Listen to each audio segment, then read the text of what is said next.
ये विद्यार्थियों, आज हम राजेंद्र बाबू संस्मरण के आगे का भाग पढ़ेंगे, जिसकी लेखिका है महादेवी वर्मा।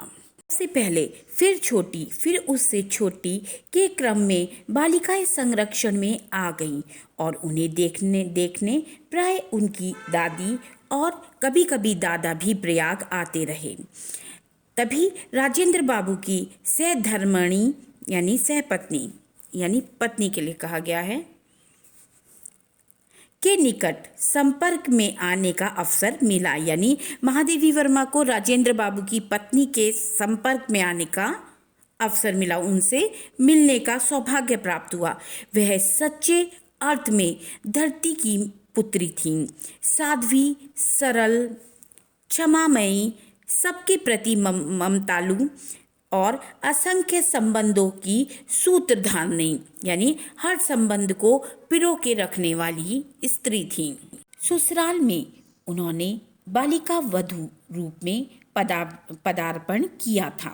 सम्राट जमींदार परिवार की परंपरा के अनुसार उन्हें घंटों सिर नीचा करके एक आसन पड़ता था।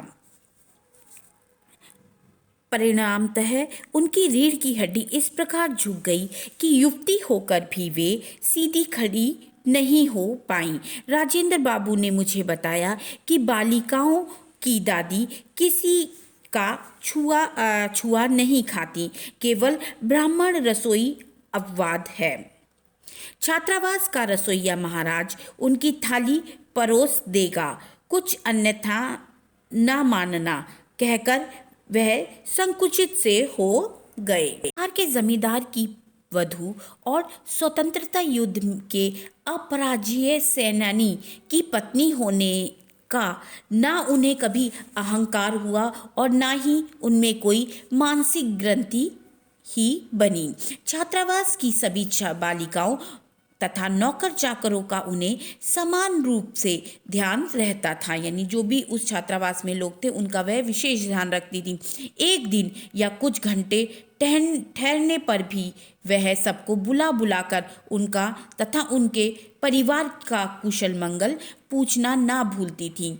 घर से अपनी पौत्रियों के लिए लाए मिष्ठान में से प्राय सभी में बांटा जाता था। देखने वाला यह जान ही नहीं सकता था कि वह उनकी या आई अर्थात दादी नहीं है। गंगा स्नान के लिए तो मुझे उनके साथ प्राय जाना पड़ता था। उस दिन संगम पर जितना दूध मिलता, जितने फूल दिखाई देते, सब उनकी ओर से गंगा यमुना की भेंट हो जाते। कोलाहल करते हुए पंडों की पूरी पलटन उन्हें घेर लेती थी, पर वह बिना विचलित हुए शांत भाव से प्रत्येक को उनका प्राय देती चलती थी।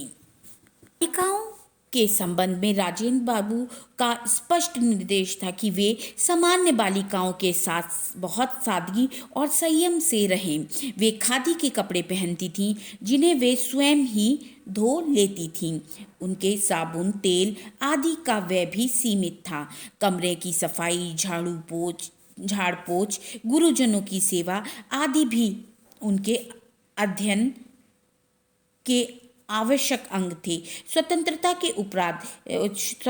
के उपरांत विद्यापीठ के छात्रावास से कुछ बालिकाएं दिल्ली चली गईं और कुछ विशेष योग्यता प्राप्त करने के लिए अंग्रेजी के विद्यालयों में भर्ती हो गईं।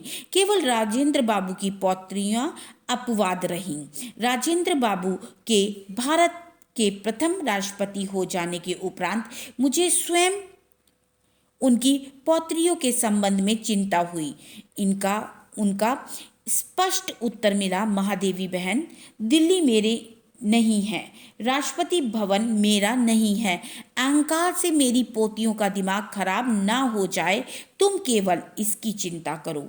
वे जैसे रहती आई हैं उसी प्रकार रहेंगी। कर्तव्य विलास नहीं है, कर्मनिष्ठ है। की सहधर्मिणी में भी किसी प्रकार का परिवर्तन नहीं हुआ। जब राष्ट्रपति भवन में उनके कमरे से संलग्न रसोई घर बन गया, यानी उनके कमरे के साथ रसोई घर का निर्माण हो गया, तब वह दिल्ली गईं और वह अंत तक स्वयं भोजन बनाकर सामान्य भारतीय गृहिणी के समान पति, परिवार तथा परिजनों को खिलाने के उपरांत स्वयं अन्न ग्रहण करती थीं। उस विशाल भवन में यदि अपने अद्भुत आतिथ्य की बात ना कहूँ तो कथा अधूरी रह जाएगी। बालिकाओं की दादी ने मुझे दिल्ली आने का विशेष निमंत्रण तो दिया ही, साथ ही प्रयाग से सिरकी से बने 1 दर्जन सूप लाने का भी आदेश दिया। उन्होंने बार बार आग्रह किया कि मैं उनके लिए इतना कष्ट अवश्य उठाऊं, क्योंकि फटकने पछोरने के लिए सिरकी के सूप बहुत अच्छे होते हैं, पर कोई उन्हें लाने वाला ही नहीं मिलता। प्रथम श्रेणी के डिब्बे में 12 सूपों के टांगने पर जो दृश्य उपस्थित हुआ, उससे भी अधिक विचित्र दृश्य तब प्रत्यक्ष हुआ जब राष्ट्रपति भवन से आई बड़ी कार पर यह उपहार लादा गया। राष्ट्रपति भवन के हर द्वार पर सलाम ठोकने वाले सिपाहियों की आंखें विस्मय से खुली रह गईं। ऐसी भेंट लेकर कोई अतिथि ना कभी वहां पहुंचा था, ना पहुंचेगा, पर भवन की तत्कालीन स्वामिनी ने मुझे अंक में भर लिया, यानी गले से लगा लिया।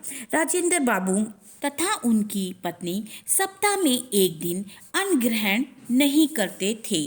संयोग से मैं उनके उपवास के दिन ही पहुंची, अतः उनकी यह जिज्ञासा स्वाभाविक थी कि मैं कैसा भोजन पसंद करूंगी। उपवास में भी आतिथ्य का साथ देना उचित समझकर मैंने निरन भोजन की इच्छा प्रकट की। निरन मतलब बिना अन्न के। आहार के साथ उत्तम खाद्य पदार्थ की कल्पना स्वाभाविक रहती है। सामान्यतः हमारा उपवास अन्य दिनों के भोजन की अपेक्षा अधिक व्यवसाध्य हो जाता है, क्योंकि उस दिन हम भांति भांति के फल, मेवे, मिठाइयाँ आदि एकत्र कर लेते हैं। मुझे आज भी वह संध्या नहीं भूलती जब भारत के प्रथम राष्ट्रपति को मैंने सामान्य आसन पर बैठकर दिन भर के उपवास के उपरांत केवल कुछ उबले आलू खाकर पलायन करते देखा। मुझे भी वही खाते देखकर उनकी दृष्टि में संतोष और होठों पर बालकों जैसी हंसी झलक उठी। जीवन मूल्यों की परख करने वाली दृष्टि के कारण उन्हें देश रत्न की उपाधि मिली और मन की सरल स्वच्छता ने उन्हें अजात शत्रु बना दिया। उनके बारे में अनेक बार प्रश्न उठता है, क्या वह सांचा टूट गया जिससे ऐसे कठिन कोमल चरित्र ढलते थे? महादेवी वर्मा।